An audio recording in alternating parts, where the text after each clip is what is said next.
আসসালামু আলাইকুম। চলে আসলাম সোমবার 14 এপ্রিল 2025 সালের ইত্তেফাকের খবর নিয়ে। নতুন শিল্প আনতে হলে গুনতে হবে বাড়তি গ্যাস বিল।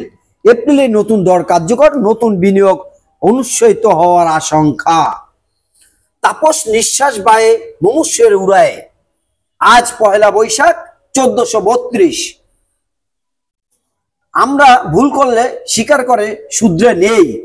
ফার্সির সরকার সঙ্গে এখানেই পার্থক্য। ডক্টর আসিফ নজরুল। মেঘনা আলমকে গ্রেপ্তারের প্রতিক্রিয়া সঠিক হয়নি। রাজনৈতিক ৭,১৮৪ মামলা প্রত্যাহারের সুপারিশ করা হয়েছে।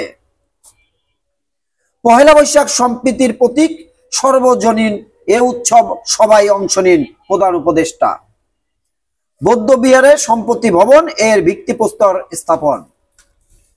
নিয়ম মানছে না লক্ষাধিক কিন্টার গার্ডেন, বইয়ের চাপে বিবন্ন শৈশব।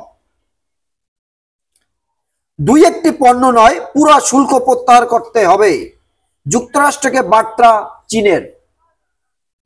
শুভ নববর্ষ, বাংলা নববর্ষ 1432 উপলক্ষে ছুটি।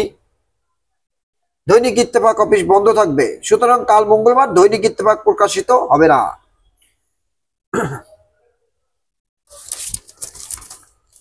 যুক্তরাষ্ট্রে 30 দিনের বেশি থাকলে নাম নথিভুক্ত না করলে কারাদণ্ড। দুলাভাই সহ 4 আসামির বিরুদ্ধে চার্জশিট দাখিল। মাগুরায় শিশু আসিয়া ধর্ষণ ও নির্যাতনের মৃত্যু। বেসামরিক পরমাণু চুক্তির পথে যুক্তরাষ্ট্র ও সৌদি আরব। হিংসা বিদেশবিহীন সম্প্রীতি দেশ গড়তে চাই সেনাপ্রধান। আয়ারল্যান্ডকে হারিয়ে বিশ্বকাপের স্বপ্ন উজ্জ্বল করল বাংলাদেশ। বাংলাদেশিদের যুক্তরাষ্ট্রের অভিবাসন আইনে মেনে চলার বিকল্প নেই, মঈনুদ্দিন চৌধুরী। নেতৃত্বের কোন্দলে 3 ভাগে বিভক্ত বরিশাল মহানগর বিএনপি। ঢাকায় সমঝোতা বৈঠকেও কাটছে না সংকট। বিনিয়োগ সম্মেলন ৩১০০ কোটি টাকার প্রস্তাব এসেছে। বিডা চেয়ারম্যান বাতিল 10টি অর্থনৈতিক অঞ্চল। আগারগাঁয়ে আবাসিক প্লটে গরুর খামার, ভোগান্তিতে মানুষ।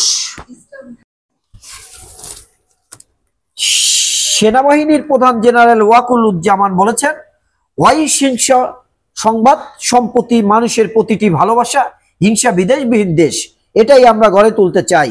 এদেশ সবার, হিন্দু বৌদ্ধ খ্রিস্টান মুসলমান সবার এই দেশ। এই সম্প্রীতি বজায় রেখে আমরা বাস করতে চাই।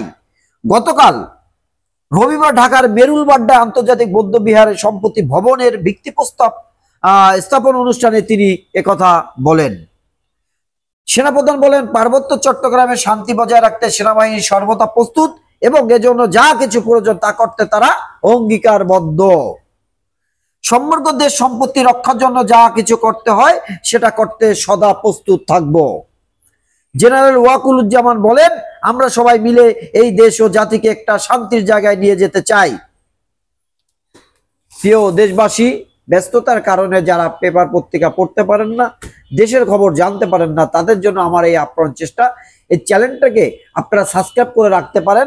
আপনারা প্রতিদিন সকালের একটা সংবাদ আপনারা এই চ্যানেলে পাবেন। ভালো থাকবেন সবাই, সুস্থ থাকবেন সবাই, সবার পরিবার পরিজন নিয়ে। আসসালামু আলাইকুম। পয়লা নববর্ষের শুভেচ্ছা।